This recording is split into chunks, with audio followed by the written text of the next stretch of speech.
Hello dear student, welcome to online class subject geography.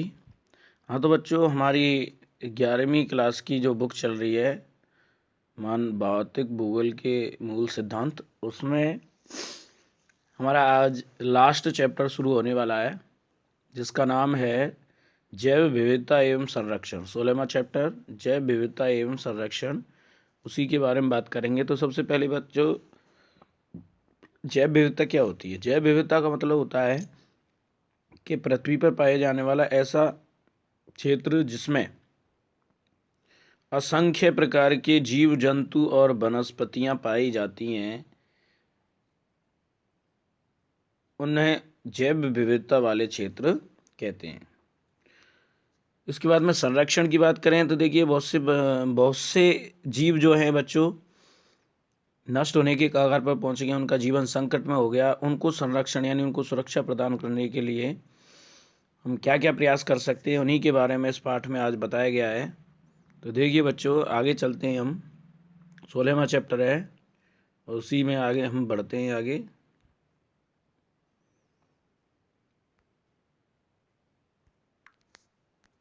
आप भू आकृतिक प्रक्रियाओं को विशेषकर अपक्षय और विभिन्न जलवायु क्षेत्रों में अपक्षय आदि के विषय में पहले ही पढ़ चुके हैं। भूआकृतिक प्रक्रियाएं जो होती हैं, भूमि में बनावट वाली प्रक्रियाएं, वो अपक्षय और विभिन्न जलवायु वाली क्षेत्रों में अपक्षय आदि को हम पहले पढ़ चुके हैं। यदि आपको स्मरण नहीं है तो संक्षिप्त सार के लिए हम अध्याय 6 में चित्र संख्या 6.2 देखें। यह अपक्षय प्रावार, जिसे वेदरिंग मेंटल बोलते हैं, अपक्षय प्रावार वनस्पति विविधता का आधार है। यानी जितना अपक्षय का प्रकार होगा उतनी वनस्पति में भिन्नता पाई जाती है। अतः इसे जैव विविधता का आधार माना गया है अपक्षय प्रावार को। सौर ऊर्जा और जल ही अपक्षय में विविधता और इसके परिणाम स्वरूप उत्पन्न जैव विविधता का मुख्य कारण है। इसमें कोई आश्चर्य नहीं है कि वे क्षेत्र जहाँ ऊर्जा व जल की उपलब्धता, जहाँ पर ऊर्जा प्राप्त होती है, जल की उपलब्धता अधिक नहीं है, वहीं जैव विविधता भी व्यापक स्तर पर है। थोड़ा सा इस बॉक्स को देखते हैं। देखिए बॉक्स में आप जो जैव विविधता हम देखते हैं वह 2.5 से 3.5 अरब वर्षों के विकास का परिणाम है। ये पहले 2.5 से 3.5 अरब वर्ष पहले ये जैव विविधता का विकास हुआ। मानव जीवन के प्रारंभ होने से पहले ही पृथ्वी पर जैव विविधता किसी अन्य काल से अधिक थी, किसी अन्य समय से। मानव के आने से जैव विविधता में तेजी से कमी आने लगी। जैसे ही मानव आया तो जैव विविधता में कमी आने लगी, क्योंकि किसी एक या अन्य प्राणी या प्रजाति का आवश्यकता से अधिक उपभोग होने के कारण वह लुप्त होने लगी। यानी मानव ने क्या है, आवश्यकता से अधिक उपभोग करने लगा प्रकृति का। और ऐसा अनुमान लगाया जाता है कि अनुमान के अनुसार संसार में कुल प्रजातियों की संख्या 20 लाख 10 करोड़ तक है, लेकिन 1 करोड़ ही इसका सही अनुमान है। नई प्रजातियों की खोज लगातार जारी है और उनमें से अधिकांश का वर्गीकरण भी नहीं हुआ है। एक अनुमान के अनुसार ऐसा बताया गया है कि दक्षिण अमेरिका के ताजे पानी की लगभग 40% मछलियों का वर्गीकरण अभी नहीं हुआ है। उष्णकटिबंधीय वनों में जो जैव विविधता है वह अधिक पाई जाती है।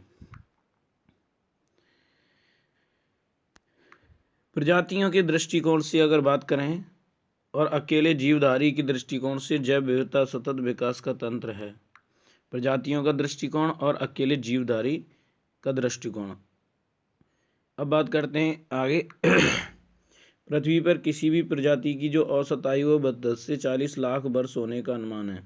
जितनी भी प्रजातियां हैं, चाहे जीव जंतु हैं चाहे पेड़ पौधे हैं, उनकी आयु ऐसा माना जाता है 10 से 40 लाख के बीच में अनुमान है। ऐसा माना भी जाता है कि लगभग 99% प्रजातियां जो कभी पृथ्वी पर रहती थीं आज वो लुप्त हो चुकी हैं। पहले रहती थी, अब लुप्त हो चुकी हैं। पृथ्वी पर जैव विविधता एक जैसा नहीं है। जीवों में जो भिन्नता है वो एक जैसी नहीं है, अलग अलग है। जैव विविधता उष्णकटिबंधीय प्रदेशों में अधिक होती है। ज़्यादातर जो गर्मी वाले इलाके हैं जहाँ वर्षा ज़्यादा होती है उनमें जैव विविधता अधिक होती है। जैसे जैसे हम ध्रुवीय प्रदेशों की तरफ बढ़ते हैं, प्रजातियों की विविधता को तो कम होती जाती है, लेकिन जीवधारियों की संख्या भी अधिक होती जाती है। तो जीवधारी जो हैं उनकी संख्या ज़्यादा हो जाती है। अब देखिए आगे, जैव विविधता का अर्थ यहाँ से अंडरलाइन कर लेना कि जैव विविधता दो शब्दों के मेल से बना है। बायो का अर्थ है जीव तथा डाइवर्सिटी का अर्थ है विविधता। जीव तथा डाइवर्सिटी यानी बायोडाइवर्सिटी का मतलब होता है जीव की विविधता। साधारण शब्दों में किसी निश्चित भौगोलिक क्षेत्र में पाए जाने वाले जीवों की संख्या और उनकी विविधता को जैव विविधता कहते हैं। अंडरलाइन कर लेना। इसका संबंध पौधों के प्रकार, प्राणियों तथा सूक्ष्म जीवाणुओं से है, उनकी आनुवांशिकी और उनके द्वारा निर्मित पारितंत्र से है। यह पृथ्वी पर पाए जाने वाले जीवधारियों की परिवर्तनशीलता यानी बदलना, एक ही प्रजाति तथा विभिन्न प्रजाति अनेक प्रजातियों में परिवर्तनशीलता तथा विभिन्न पारितंत्रों में विविधता से संबंधित है। जैव विविधता सजीव संपदा है। सजीव यानी जीवित। यह विकास के लाखों वर्षों के इतिहास का परिणाम है। जैव विविधता को 3 स्तरों से समझा जा सकता है। हम 3 स्तरों से समझ सकते हैं। सबसे पहली है आनुवांशिक जैव विविधता, जिसे जेनेटिक डाइवर्सिटी बोलते हैं, पूर्वजों के अंशों की जैव विविधता। दूसरा है प्रजातीय जैव विविधता, प्रजाति के आधार पर। तीसरा है पारितंत्रीय जैव विविधता, पारितंत्र के आधार पर। तो सबसे पहली है आनुवांशिक जैव विविधता। देखिए, जेनेटिक बायोडाइवर्सिटी बोलते हैं। जीवन निर्माण के लिए जीन एक मूलभूत इकाई है। जीन होते हैं, उन्हीं के द्वारा जीवन का निर्माण होता है। किसी प्रजाति में जीन की भिन्नता या विविधता ही आनुवांशिक जैव विविधता है। समान भौतिक लक्षणों वाले जीवों के समूह को प्रजाति कहते हैं।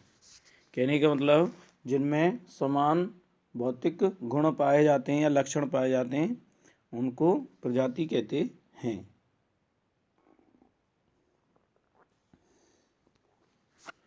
मानव आनुवांशिक रूप से जो होमोसेपियंस है, होमोसेपियंस उस प्रजाति से संबंधित है। ये वैज्ञानिक नाम है मानव का, ध्यान रखना बच्चों, जिसमें कद, रंग और अलग दिखावट जैसे शारीरिक लक्षणों में काफ़ी भिन्नता है। इसका कारण आनुवांशिक विविधता है। विभिन्न प्रजातियों के विकास व फलने फूलने के लिए आनुवांशिक विविधता अत्यधिक अनिवार्य है। दूसरी है प्रजातीय विविधता। प्रजातीय यानी स्पीसीज डाइवर्सिटी बोलते हैं इसको। यह प्रजातियों की अनेक रूपता को बताती है कि प्रजाति कितनी है। यह किसी निर्धारित क्षेत्र की प्रजातियों की संख्या से संबंधित है। प्रजातियों की विविधता उनकी समृद्धि, प्रकार तथा बहुलता से आंकी जा सकती है। कुछ क्षेत्रों में प्रजातियों की संख्या अधिक होती है और कुछ क्षेत्रों में कम। जिन क्षेत्रों में प्रजातीय विविधता अधिक होती है उन्हें विविधता के हॉटस्पॉट कहते हैं, यानी तप्त स्थल हॉटस्पॉट बोलते हैं, जिनमें विविधता ज़्यादा होती है प्रजातीय आधार पर। इसके बाद में अगली आती है पारितंत्रीय इकोसिस्टम डाइवर्सिटी। आपने पिछले अध्याय में पारितंत्रों के प्रकारों में व्यापक भिन्नता और प्रत्येक प्रकार के पारितंत्रों में होने वाली पारितंत्रीय प्रक्रियाएं तथा आवास स्थानों की भिन्नता ही पारितंत्रीय विविधता बनाते हैं। प्रकृति के द्वारा जो भिन्नता पाई जाती है। पारितंत्रीय विविधता का परिसीमन करना यानी सीमांकित करना मुश्किल और जटिल है, क्योंकि समुदाय, प्रजातियों का समूह और पारितंत्र की सीमाएं निश्चित नहीं होती हैं। ये हम देख सकते हैं बच्चों, ये सघन वन और घास का मैदान सा है जो इंदिरा गांधी नेशनल पार्क है, जो अन्नामलाई पश्चिमी घाट तमिलनाडु में, जो घास भूमि और उष्णकटिबंधीय 16 वन पारितंत्रीय विविधता का एक उदाहरण दिया गया है इसमें। अब आता है जैव विविधता का महत्व। इस पृथ्वी पर इम्पोर्टेंस ऑफ बायोडाइवर्सिटी कि जैव विविधता ने मानव संस्कृति के विकास में बहुत योगदान दिया है। इसी प्रकार मानव समुदायों ने भी आनुवांशिक, प्रजाति व पारिस्थितिकी स्तरों पर प्राकृतिक विविधता को बनाए रखने में बड़ा योगदान दिया है। जैव विविधता की पारिस्थितिक, आर्थिक और वैज्ञानिक भूमिकाएं प्रमुख हैं। अब आता है जैव विविधता की पारिस्थितिकीय भूमिका, इकोलॉजिकल रोल ऑफ बायोडाइवर्सिटी। तो देखिए बच्चों, पारितंत्र में विभिन्न प्रजातियां कोई ना कोई क्रियाएं करती हैं, कोई ना कोई प्रजाति कार्य करती है। पारितंत्र में कोई भी प्रजाति बिना कारण ना तो विकसित हो सकती है और ना ही बनी रह सकती है। अर्थात प्रत्येक जीव अपनी जरूरत पूरा करने के साथ साथ दूसरे जीवों के पनपने में भी सहायक होता है।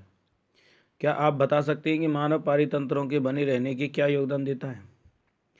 कि जीव और प्रजातियां ऊर्जा ग्रहण करके उसका संग्रहण करती हैं, इकट्ठा करती हैं, कार्बनिक पदार्थ उत्पन्न एवं विघटित करती हैं और पारितंत्र में जल व पोषक तत्वों के चक्र को बनाए रखने में सहायक होती हैं। इसके अतिरिक्त प्रजातियां वायुमंडलीय गैस को स्थिर करती हैं और जलवायु को नियंत्रित करने में सहायक होती हैं। ये पारितंत्रीय क्रियाएं मानव जीवन के लिए महत्वपूर्ण क्रियाएं हैं। पारितंत्र में जितनी अधिक विविधता होती है, जितनी ज़्यादा विविधता रहेगी, प्रजातियों की प्रतिकूल स्थितियों में भी रहने की संभावना और उनकी उत्पादकता भी उतनी ही अधिक होगी। प्रजातियों की क्षति से तंत्र के बने रहने की क्षमता भी कम हो जाएगी। इसलिए अधिक आनुवांशिक विविधता वाली प्रजातियों की तरह अधिक जैव विविधता वाले पारितंत्र में, यानी जिसमें आनुवांशिक विविधता ज़्यादा पाई जाती है, उसकी तरह जो अधिक जैव विविधता वाले पारितंत्र है उसके पर्यावरण के बदलावों को सहन करने को अधिक क्षमता होती है। दूसरे शब्दों में जिस पारितंत्र में जितनी प्रकार की प्रजातियां होंगी वह पारितंत्र उतना ही अधिक स्थायी होता है।